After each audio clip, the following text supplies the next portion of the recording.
Today we're reviewing the AGM Rattler TS25-384 core. For comparison, I'll be including B-roll from other thermal and night vision devices. I used this AGM Rattler for a few weeks, but I have not yet put one through years of rigorous testing. Also, Limitless America loaned me this thermal device, but I'm not letting that influence my view. For reference, Limitless also loaned me the Sig ECHO3 thermal, which, that's going to be tough because I just cannot recommend.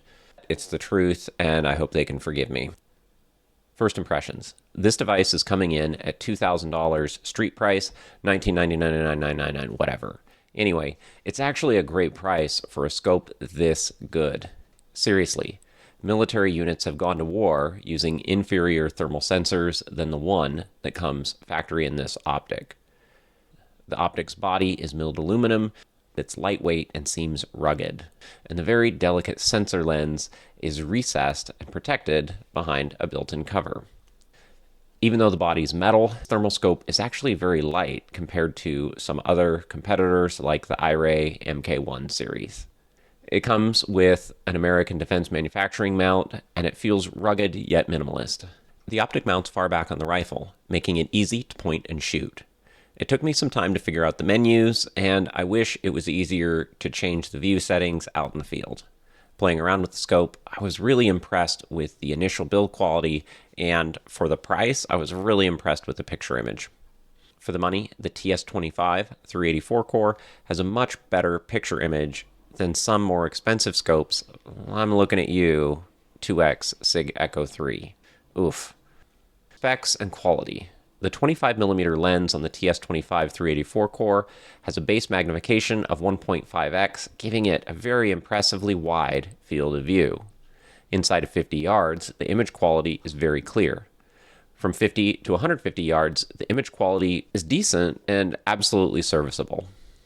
If you're regularly shooting out past 150 yards, you're probably going to have to rely on the digital zoom, which greatly degrades the image quality. Has a 17 micron 384 core sensor, meaning that the thermal sensor is 384 by 280 pixels. Don't confuse this with display resolution, which is 1024 by 768. In a world where we're used to 4K resolution camera phones, the idea of spending thousands on 384 core seems insane. But let's remember, 640 core scopes are usually $4,000 to $6,000, and a 1280 full HD thermal scope costs about $18,000 these days. As a reference, the TS25-384 has a better sensor than Holosun's forthcoming DRS-TH, which only has a 320 core. The forthcoming Holosun Pro version does have a 384 core, but I still expect the AGM Rattler to have better image quality and a cheaper price. I found the image quality on the AGM Rattler to be really good, especially for the price. The Rattler totally outperforms comparable scopes like the Sig ECHO3. Can the AGM Rattler keep up with an iRay Ricoh 640 core? No, it can't. Even still, the AGM Rattler TS25-384 is really handy as a lightweight scope and a handheld monocular. So who's this scope for? This optic is perfect for prepared citizens and night hunters who have a little money but still need to get the best bang for their buck. Quality is very good. It's not absolute best. It's definitely good enough though. The best use case for this optic is low light observation as a handheld, perimeter defense, and rifle mounted for predator hunting. In many ways, this scope is ideal for the prepared citizen because it offers a ton of low light functionality and is way cheaper than head mounted night vision. PVS 14 plus a mount plus a helmet plus a laser plus an optic, you're looking at $4 or $5 even for budget tier stuff. At 150 yards, with the AGM Rattler, you can easily spot human activity in pitch black. This unit's lightweight, and it includes a quick detach mount, so you can use it as a handheld device to look and scan, as well as a rifle-mounted optic. If you're a prepared citizen or a homesteader looking to get into low light without spending $5, this is your optic.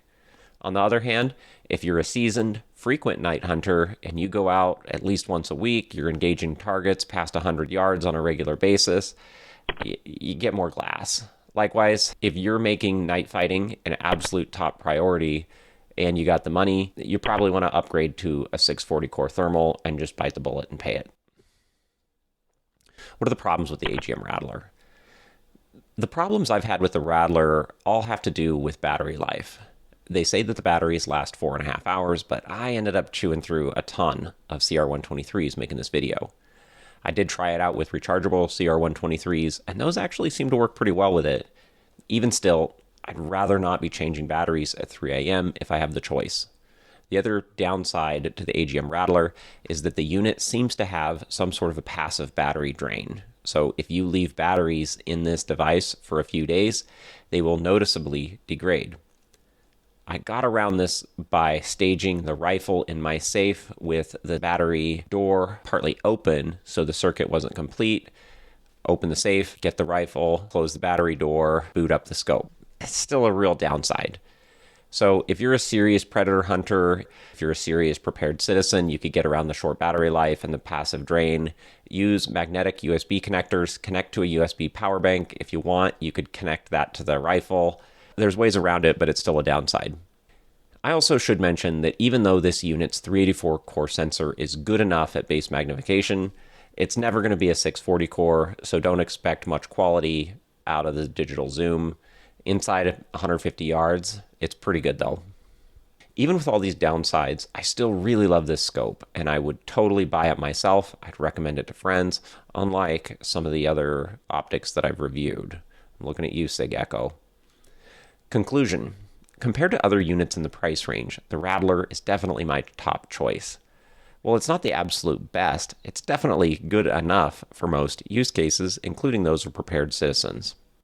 If money is just totally not a factor for you, or if you're a very well-prepared citizen, consider upgrading to an iRay 640 core, InfraRay 640 MK1, something like that.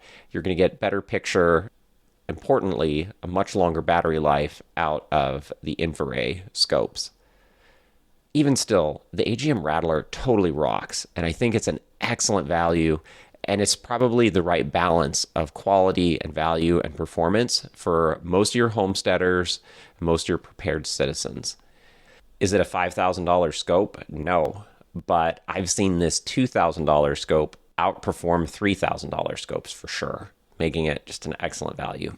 If you made it this far, go ahead, like and subscribe. I got some other thermal and night vision content coming out soon. Thank you.